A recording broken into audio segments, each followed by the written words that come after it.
అందరికీ వందనములు. ప్రియమైన దేవుని బిడ్డలారా, ఉదయకాల సమయంలో పడకల మించి లేవడం ప్రభు యొక్క కృపావర్తన విన్నారండి. దేవుని వాక్యాన్ని చూసినట్టు ఈరోజు మరి బుధవారము 13వ తారీఖు మే నెల 2026 సంవత్సరం ఉదయకాల సమయంలో పడకల మించి లేచినట్లయితే ప్రభు యొక్క కృపావర్తన విన్నారండి. ద్వితీయోపదేశకాండం 7వ అధ్యాయం 13వ వచనం. ద్వితీయోపదేశకాండం 7వ అధ్యాయం 13వ వచనం. ఆయన నిన్ను ప్రేమించి ఆశీర్వదించి అభివృద్ధి చేసి నీకు ఇచ్చేదనని మీ పితరులతో ప్రమాణం చేసిన దేశంలో నీ గర్భఫలమును, నీ భూఫలమును, నీ సస్యమును, నీ ద్రాక్షారసం, నీ నూనెను, నీ పశువుల మందలను, నీ గొర్రెల మందలను, మేకల మందలను దీవించును. ఇక్కడ దేవుని వాక్యాన్ని చూసినట్టు ప్రియులారా, బైబిల్లో రాయబడినటువంటి మాటను చూసినట్టే కొన్ని విషయాలు ఇక్కడ రాయబడుతూ వచ్చినాయి. మొట్టమొదటిగా చూసినట్టయితే ఏమని రాయబడుతూ వచ్చిందండి? ఈరోజు మనకి ఇవ్వబడిన మాట, ఆయన నిన్ను ప్రేమించి ఆశీర్వదించి అభివృద్ధి చేసి నిన్ను అభివృద్ధి చేసి దీవించును అన్న మాట మనం చూస్తున్నాం. ఈరోజు పడకల మించి లేసినట్లయితే ప్రభు యొక్క కృపావార్తను వింటున్నాం. అయితే 12వ వచనంలో ఒక మాట ఉంది, మీరు ఈ విధులను విని వాటిని అనుసరించి నడుచుకునే ఎడల నీ దేవుడైన యెహోవా తాను నీ పితరులతో ప్రమాణం చేసిన నిబంధనను నెరవేర్చి నీకు కృపను చూపును. కాబట్టి ఒక మాట గమనించాలి, ఆయన 5 అంతల ఆశీర్వాదాన్ని మనకి ఇవ్వాలనుకుంటున్నాడు. 5 అంతల అనుభవాలు. మొట్టమొదటిగా ఏంటి అని అంటే చూడండి, ఇవన్నీ మన జీవితాల్లో కలగాలంటే మనం చేయాల్సింది ఉంది.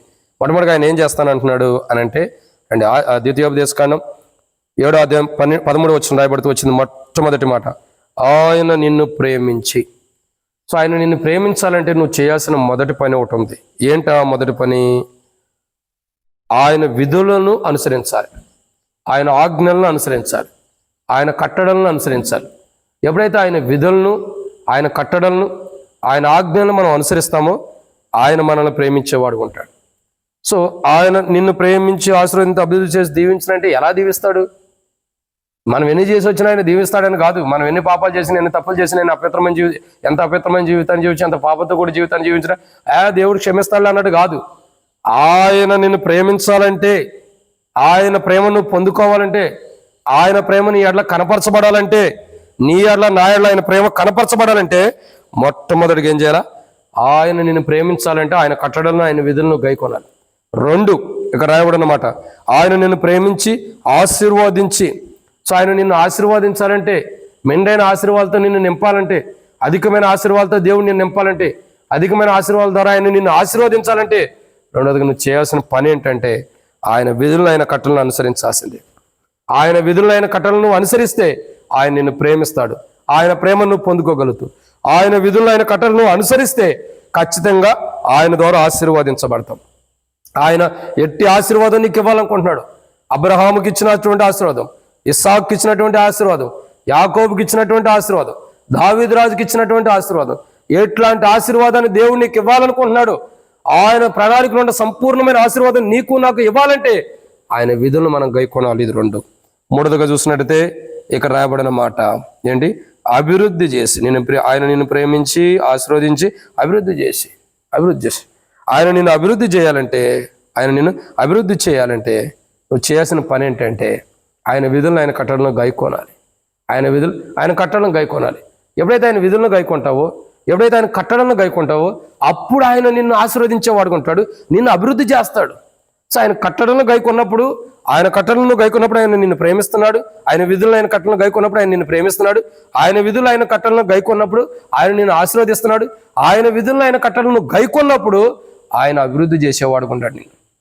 సో ఆయన నిన్ను అభివృద్ధి చేయడానికి ఇష్టపడుతున్నాడు. ఆయన నిన్ను అభివృద్ధి చేయాలన్నా, ఆయన నీకు ఆశీర్వాదం ఇవ్వాలన్నా, ఆయన నిన్ను ప్రేమించాలన్నా ఆయన విధులను, ఆయన కట్టడలను గైకొంటూ వాటిని అనుసరించేవారు ఉండాలి. ఇది 3. 4వ విషయాన్ని చూసినట్లయితే రండి, ద్వితీయోపదేశకాండం 7వ అధ్యాయం 13వ వచనంలోనే ఏమని రాయబడుతూ వచ్చింది? ఆయన నిన్ను ప్రేమించి ఆశీర్వదించి అభివృద్ధి చేసి నీకు ఇచ్చేదనని. ఆయన నీకు ఏదైతే ఇవ్వాలనుకుంటున్నాడో దేశమును, ఆ దేశము నీకు ఇవ్వాలంటే నువ్వు ఆయన కట్టడలను, ఆయన విధులను గైకొని ఉండాలి. ఆయన కట్టడలను గైకొని ఉండాలి.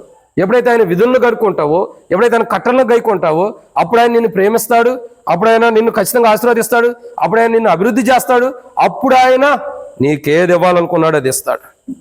దేశంనే కాదు, నీకేది ఇవ్వాలనుకుంటాడో అది ఇవ్వాలంటే ఆయన కోరుకున్నది, ఆయన నీకు ఇవ్వాలన్నది, ఆయన నీకు ఇవ్వాలని ఏదైతే ప్రణాళిక కలిగి ఉంటాడో అది నీకు ఇవ్వాలంటే ఆయన విధులను, ఆయన ఆజ్ఞలను గైకునుంటే అప్పుడు ఆయన నీకేం ఇవ్వాలనుకున్నాడు ఇస్తాడు. అందుకంటాడు యెషయా 44వ అధ్యాయం, దాచబడినటువంటి మర్మం, దాచబడినది, మరుగైన దాన్ని నీకు ఇస్తానన్నాడు. మరుగైన ధనం.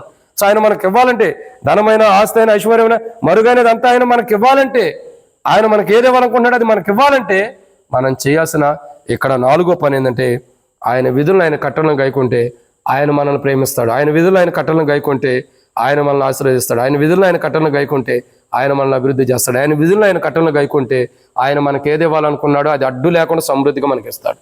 ఇప్పుడు ఆయన ఎందుకు ఇవ్వట్లేదు అన్నది మనకు అర్థం చేసుకోవాలి. ఆయన విధులను ఆయన కట్టలను మనం గైకోంట్లా.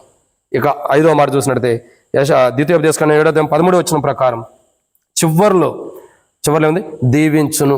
అంటే మనకు కలిగినవన్నీ ఆయన దీవించాలంటే ఆయన విధులను ఆయన కట్టలను మనం గైకొనాలి. ఆయన మనకు కలిగిన వాటన్నిటినీ దీవించాలి. ఆశీర్వాదించడం అన్నది అభివృద్ధి అన్నది అది వేరు. ఇక్కడ దీవించబట్టం అన్నది దేవుడు మనల్ని దీవించాలంటే ఖచ్చితంగా ఆయన విధులను ఆయన కట్టలను మనం గైకొనాలి. ఎప్పుడైతే ఆయన విధులను ఆయన కట్టలను మనం గైకొనమో, ఎప్పుడైతే ఆయన విధులను ఆయన కట్టలను మనం గైకొనుకోకుండా అశ్రద్ధ కలిగి ఉంటామో అప్పుడు ఖచ్చితంగా మన జీవితాల్లో జరిగేటటువంటి 5వ విషయం ఏంటంటే ఆయన ద్వారా మనం దీవెనలు పొందుకోలేము. ఆయన ద్వారా ప్రేమించబడాలన్నా, ఆయన ద్వారా ఆశీర్వదించబడాలన్నా, ఆయన ద్వారా అభివృద్ధి చెందాలన్నా, ఆయన ద్వారా నీకు ఇవ్వాల్సిన నీకు ఏది ఇస్తానన్నది అది నువ్వు పొందుకోవాలన్నా, ఆయన ఇస్తానన్నది ఆయన దాచినది నువ్వు పొందుకోవాలన్నా, ఆయన ద్వారా నువ్వు దీవించబడాలన్నా ఆయన విధులను ఆయన కట్టడం గైకొనాలి. ఈరోజు మనకి ఇవ్వబడిన మాట ప్రకారం ఆయన నిన్ను ప్రేమించి ఆశీర్వదించి అభివృద్ధి చేసి దీవించడన్నాడు. ఇవన్నీ దేవునికి చేయాలంటే నువ్వు ఆయన విధులు ఆయన కట్టలను గైకొనాలి. అట్లా ఆయన విధులు ఆయన కట్టలను గైకుంటే ఈరోజు మనకి ఇవ్వబడిన కృపావార్తలు మనం దీవెనలు ఆశీర్వాదం పొందుకునే వారు ఉంటాం. అటు రీతిలో ఆయన విధులను ఆయన ఆజ్ఞలను గైకొంటూ ఇటు రీతిలో ఉన్నటువంటి కృపావార్తలో ఉన్న మర్మాల్ని మనం పొందుకునేవారుగా ఆ ఆశీర్వాదాలు, ఆ దీవెనలు, ఆ అభివృద్ధి, ఆ యొక్క దేవుని ద్వారా ఇవ్వబడుతున్న ప్రతిదీ కూడా మనం పొందుకునే వరకు ఉన్నట్లు ప్రభు సాయించను గాక ప్రార్థన. మమ్మల్ని మిక్కులు ఎక్కువగా ప్రేమించిన ప్రిపర్లో తండ్రి వందనాలు. యుద్ధమైన మాటలకు నీరు కట్టి ఫలింపచేయండి. ఏదైతే ప్రభు మా జీవితాల్లో ప్రభావ మీరు ఆశించిన రీతిలో మేము జీవించలేకపోతున్నాం క్షమించండి. మా తప్పులు మా పొరపాటు కూడా క్షమించండి ప్రభావ. మా విధేయతలు క్షమించండి. దయచేసి మా జీవితాన్ని మీరు కనికరించుకుని చూపించి ప్రభావ మీ విధులను మీ కట్టలను మేము గైకునే వరకు స్థిరపరచండి. అప్పుడు మీరు మమ్మల్ని ప్రేమిస్తారు, మీరు మమ్మల్ని ఆశీర్వదిస్తారు, మీరు మమ్మల్ని దీవిస్తారు. మీరు మాకు ఏది ఇవ్వాలనుకుంటే ఇస్తారు. మీరు మమ్మల్ని దీవిస్తున్నారు కూడా. ఏది ఇవ్వాలనుకుంటున్నారో అది ఇస్తున్నారు.